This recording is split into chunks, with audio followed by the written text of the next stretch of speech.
جناب حضرات، دیوبند کا یہ ایک چوزہ ہے، اس نے کہا ہے کہ بریلویوں کے 4 کفری عقائد۔ اب دیکھیے یہ 4 کفری عقائد کس کو یہ بتا رہا ہے، ٹھیک ہے؟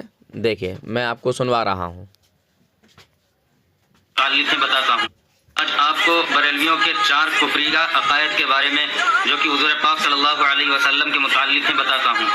پہلا، آپ صلی اللہ علیہ وسلم کو عالم الغیب ماننا، ما کانا وما یکون، یعنی وحی کا انکار کرنا لازم آتا ہے۔ اور دوسرے، آپ صلی اللہ علیہ وسلم کو حاضر و ناظر ماننا، ہر وقت ہر جگہ اس سے معراج کا انکار کرنا لازم آتا ہے۔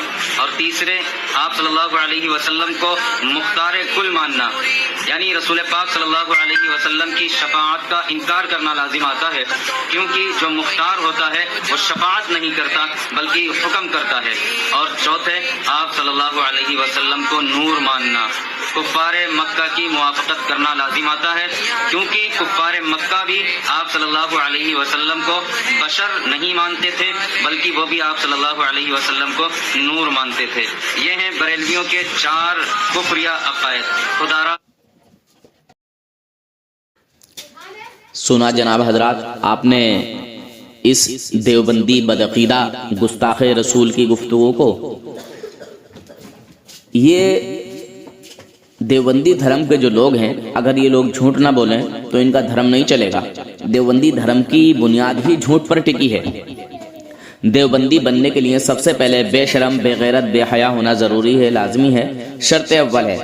اس دیوبندی گستاخ رسول نے تو اپنا نمبر نہیں دیا، مگر میں اپنا نمبر یہ دے رہا ہوں، اسکرین پر شو ہو رہا ہے۔ اسی کی بات نہیں کرتا، یہ چوزہ کیا بات کرے گا؟ اس کے بڑے بڑے جو استاد ہیں، میں ان کو چیلنج کر کے بولتا ہوں کہ جن باتوں کا اعلان اس نے کیا ہے، جن باتوں کا اعلان اس نے کیا ہے اور جن باتوں کو کفری عقیدہ بتایا ہے، کیا اس کے بڑے اکابر بھی اس کو کفریہ مانتے ہیں؟ کیا واقعی یہ عقائد کفر ہیں؟ اگر واقعی یہ عقائد کفر ہیں، یہ 4 کفری عقیدے ہیں، تو میں دنیا کے تمام بد مذہب وہابی دیوبندیوں سے چیلنج کر کے بولتا ہوں کہ ان میں سے کسی ایک عقیدے کو کفریہ ثابت کرو، 1 لاکھ روپے کا انعام۔ اور میں اس کلپ کو خاص طور سے اس لیے بنا رہا ہوں کہ دنیا کے ہر حصے میں وہابیت پھیل رہی ہے، کفر پھیل رہا ہے، دیوبندیت پھیل رہی ہے، کفر کی بمباری ہو رہی ہے۔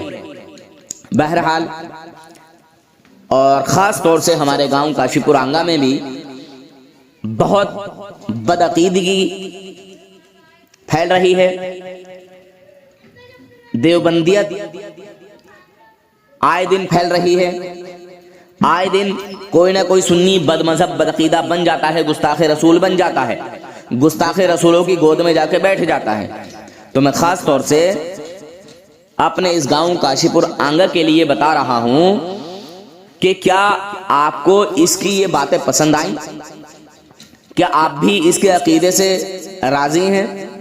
کیا یہ جن کو کفر بتا رہا ہے، کیا آپ کی نظر میں بھی وہ کفر ہے؟ بتائیے۔ اچھا، جن باتوں کا اس نے انکار کیا ہے، اگر ان باتوں کو نکال دیا جائے تو کیا اسلام بچے گا؟ کیا انسان مسلمان رہ جائے گا؟ ذرا بتائیے۔ یہ دیوبندی دشمن رسول ہیں، غدار رسول ہیں، جن باتوں کا اس نے الزام اہل سنت والجماعت کے اوپر لگایا وہ کفر ہے ہی نہیں۔ کفر تو یہ ہے کہ ان دیوبندیوں کا عقیدہ ہے کہ اللہ تعالیٰ جھوٹ بول سکتا ہے۔ کفر یہ ہے کہ یہ کہتے ہیں کہ حضور کا خیال نماز میں لانا گدھے بیل کے خیال سے بدتر ہے، برا ہے، معاذ اللہ، استغفر اللہ۔ بتائیے، کفر تو یہ ہے، یہ کہتے ہیں اللہ تعالیٰ جھوٹ بول سکتا ہے۔ جو کام بندے کر سکتے ہیں وہ سب اللہ تعالیٰ کر سکتا ہے۔ بندے تو اچھے کام بھی کرتے ہیں اور برے گھنونے گندے کام بھی کرتے ہیں، تو کیا معاذ اللہ، استغفر اللہ، ہمارا رب وہ کام سب کرے گا جو بندے کرتے ہیں؟ بندے چوری کرتے ہیں، زنا کرتے ہیں، جھوٹ بولتے ہیں، دغا بازی کرتے ہیں، قتل کرتے ہیں، چوری کرتے ہیں، کیا معاذ اللہ، استغفر اللہ، اللہ تعالیٰ یہ سب کرے گا؟ نہیں نہیں، ہرگز نہیں۔ یہی عقیدہ کفریہ ہے، ان دیوبندیوں کا ہی عقیدہ کفریہ ہے۔ اچھا، اب اچھے کام لے لو۔ بندے نماز پڑھتے ہیں، کیا اللہ بھی نماز پڑھتا ہے یا پڑھ سکتا ہے؟ بندے روزہ رکھتے ہیں، کیا اللہ تعالیٰ بھی روزہ رکھتا ہے؟ بندے شادیاں کرتے ہیں، بندوں کی شادی ہوتی ہے، کیا معاذ اللہ تعالیٰ بھی شادی کرے گا؟ بندے کسی کی اولاد ہیں، کیا اللہ تعالیٰ بھی کسی کی اولاد ہے؟ بندوں کی اولادیں ہیں، کیا اللہ تعالیٰ کی بھی کوئی اولاد ہوگی؟ میں نے اچھے اور برے کام گنا دیے، اور بہت لمبی فہرست ہے، میں بہت لمبی فہرست جو ہے آپ کو گنوا سکتا ہوں۔ یہ ہے کفری عقیدہ، تو جس کو یہ کفری عقیدہ بتا رہا ہے یہ خود ان کے گھروں میں پایا جاتا ہے۔ اگر کسی دیوبندی میں ہمت ہے، جرت ہے، صلاحیت ہے تو اس گنہگار نور حسن کے سامنے آ کے بیٹھے اور اسے کفری عقیدہ ثابت کر کے دکھائے، اگر صلاحیت ہے تب، ورنہ یہ بکواس کرنے سے کچھ حاصل نہیں ہوگا، کیونکہ تم نے جو ہے جہنم خرید لی ہے، جاؤ گے جہنم، سمجھے؟ خیر، تم شیطان کی روحانی اولادیں ہو تو شیطان کا تو کام کرو گے ہی، کیونکہ شیطان نے وعدہ کیا ہے کہ یا اللہ میں تیرے بندوں کو بہکاؤں گا، دھوکہ دوں گا، تو تم شیطان کی اولادیں ہو تو تم بھی وہی کام کر رہے ہو جو شیطان کا وعدہ ہے۔ کفری عقیدہ وہ نہیں، کفری یہ عقیدہ ہے کہ تم کہتے ہو تمہارے بزرگوں نے کہا، تمہارے بزرگوں نے لکھا کہ اللہ تعالیٰ جھوٹ بول سکتا ہے، جو کام بندے کر سکتے ہیں وہ سب اللہ تعالیٰ کر سکتا ہے، یہ کفری عقیدہ ہے۔ تم کہتے ہو حضور کو علم غیب نہیں، اللہ تعالیٰ نے نبی کو غیب نہیں دیا، تو اس کا مطلب تم نے قرآن پڑھا ہی نہیں ہے، اس کا مطلب تم نے حدیث پڑھی ہی نہیں ہے۔ تم کہتے ہو رسول جو ہے صرف بشر ہیں، نور نہیں ہے، تو دیوبندیوں پتہ لگا کہ تم نے قرآن کو صحیح سے نہیں پڑھا، اور جو حدیثوں میں آیا ہے کہ قرآن ان کے حلق سے نہیں اترے گا تو واقعی وہی بات ہے، اور ہم ثابت کریں گے انشاءاللہ۔ ہے کسی میں مجال تو آئے میرے سامنے، میں ثابت کروں گا، اور بھری محفل میں، بھرے مجمع میں ثابت کروں گا، مگر تم جب ذلیل و رسوا ہوتے ہو تو لڑائی کرنے لگتے ہو، ہنگامہ کرنے لگتے ہو، شور مچانے لگتے ہو، ایسا کئی بار ہوا ہے۔ کچھ دنوں پہلے بھی جو ہے تم نے ابھی ہمارے ہی گاؤں کی بات ہے، ہمارے ہی گاؤں میں کچھ دنوں پہلے ٹانڈا بادلی سے کچھ دیوبندی آئے تھے، گاڑیاں بھر بھر کے آئے تھے، مگر ایک بھی جواب نہ دے پائے، بطخوں کو پانی میں تیرا رہے تھے اور پرندوں کو جو ہے ہوا میں اڑا رہے تھے، یہ اوقات ہے، پانی پہ پانی پی رہے تھے، جواب بند نہیں پڑ رہا تھا، لاسٹ میں نوبت یہ آئی کہ وہ لڑائی پر اتر آئے، بدماشی پر اتر آئے۔ خیر کافی لوگ تھے وہاں، اس طرح کا کچھ ہوا نہیں، پھر اپنا سا منہ لے کے جو ہے ذلیل و رسوا ہو کر واپس چلے گئے۔ خیر میں مسلمانوں سے یہ کہنا چاہوں گا، دنیا بھر کے مسلمانوں سے، جو گستاخ رسول ہو، جو دشمن رسول ہو، اس سے دور رہو اور اپنے ایمان و عقیدے کی حفاظت کرو، اپنے ایمان کو بچاؤ، چاہے وہ ہمارے گاؤں کاشی پور کا کوئی رہنے والا دیوبندی وہابی ہو، چاہے وہ رامپور کا رہنے والا ہو، چاہے دنیا کے کسی بھی کونے کا رہنے والا ہو، کسی بھی گستاخ رسول سے تال میل نہ رکھو، دوستی نہ رکھو، اس لیے کہ کہیں وہ تمہارے ایمان پر حملہ نہ کر دے، تمہارے ایمان کو برباد نہ کر دے، تمہارے ایمان کو ضائع نہ کر دے۔ بہرحال میں آپ سے یہی کہنا چاہوں گا کہ دیوبندی دشمن رسول ہیں، غدار رسول ہیں، ان لوگوں سے بچو، اپنے ایمان کی حفاظت کرو۔ جن باتوں کا اس نے الزام جماعت اہل سنت پر لگایا ہے، اہل سنت والجماعت کو اس نے بدنام کیا ہے، وہ سراسر غلط ہے، جھوٹ ہے۔ اگر جرت ہے تو اپنا نمبر دے کے دکھائے جیسے میں نے دیا ہے، اور دیوبندیوں کا کوئی بھی سپورٹر اگر چاہتا ہے کہ یہ بات ہونی چاہیے تو بالکل ہونی چاہیے، یہ بات بالکل ہونی چاہیے اور کھلے عام ہونی چاہیے، اور منظر عام پر ہونی چاہیے، کمروں میں چھپ چھپ کر نہیں، میدان میں ہونی چاہیے۔ خیر آپ کو بھی انشاءاللہ دھیرے دھیرے بات سمجھ آ جائے گی کہ یہ دیوبندی کان میں کچھ کہتے ہیں، مکان میں کچھ کہتے ہیں، دکان میں کچھ کہتے ہیں، ان کا ایک کہنا نہیں ہے، یہ چاروں طرف دوڑ لگاتے ہیں۔ اس چوزے نے ابھی ابھی اپنے عقیدے کا اظہار کیا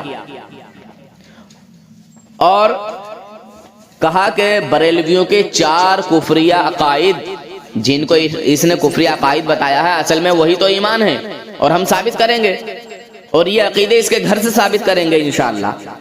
پھر میں دیکھوں گا کہ یہ کفر کا کس کس پر جو ہے فتویٰ لگاتا ہے.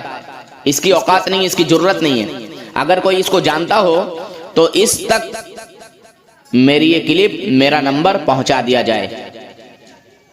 میری یہ کلپ اور میرا نمبر اس تک پہنچا دیا جائے، میں اس سے بات کروں گا. اور پھر دیکھنا کہ میں اس کی کیسی بخیوں دھیڑتا ہوں. اور پھر اس کے سپورٹر بھی دیکھیں گے کہ یہ جواب دے پایا یا نہ دے پایا. جس بات کا یہ انکار کر رہا ہے اسی سے میں اس کو صحیح ثابت کرواؤں گا. خیر، بات بہت لمبی ہو چکی ہے. بس آپ کو یہ سمجھانا چاہتا ہوں کہ دیوبندی دشمن رسول ہوتے ہیں، غدار رسول ہوتے ہیں. آدمی جس سے محبت کرتا ہے اس کی تعریفیں کرتا ہے، اور جس سے آدمی دشمنی رکھتا ہے اس کی برائی کرتا ہے. یہ اٹل فیصلہ ہے. اسی سے پتہ چل جائے گا جو رسول پاک کی توہین کرتا ہے وہ گستاخ رسول ہے، جو رسول پاک کی محبت رکھتا ہے اپنے دل میں وہ رسول پاک کی تعریف کرے گا. اس سے بڑی کوئی سچائی نہیں. اللہ حافظ، فی امان اللہ. السلام علیکم ورحمۃ اللہ تعالیٰ وبرکاتہ. جی الحمدللہ میں روزے کے لیے بہت زیادہ پریشان تھا اور کافی میں نے اللہ کی بارگاہ میں دعائیں وغیرہ مانگی اور سرکاروں کی بارگاہ میں بھی میں نے دعا مانگی.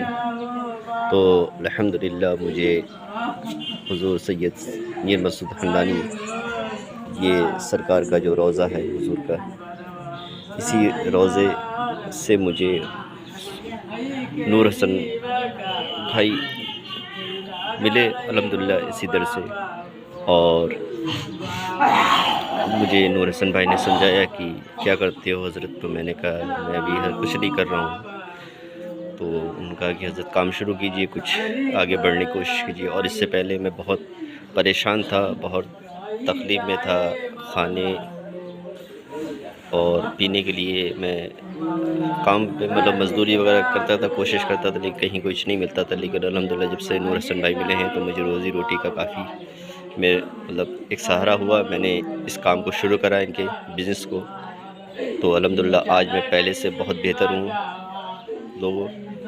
میں بہت بہتر ہوں اور الحمدللہ 10 سے 15 ہزار 20 ہزار مہینہ میں کما لے رہا ہوں. اللہ کا شکر. اور الحمدللہ آپ لوگ بھی اس سے جڑیں، اس بزنس سے. اور جتنے بھی ہمارے جو حضرات مدرسے میں پڑھ کے فارغ ہو گئے، جن کو نوکری وغیرہ نہیں مل رہی ہے، اسکول سے فارغ ہو گئے ان کو نوکریاں نہیں مل رہی ہیں، اور جو ڈگری لے کر ادھر ادھر گھوم رہے ہیں ان کو نوکریاں نہیں مل رہی، تو وہ اس بزنس سے جڑیں. انشاءاللہ بہت جلدی مطلب ان کو ترقی بھی اللہ نے چاہا، رسول نے چاہا اور بزرگوں نے چاہا تو جلدی ان کو ترقی ملے گی انشاءاللہ اور کامیابی ملے گی. اس بزنس سے جڑیں گے تو انشاءاللہ بہت جلدی ہی آپ لوگ خوشحال بھی ہوں گے، ترقی ہوگی انشاءاللہ.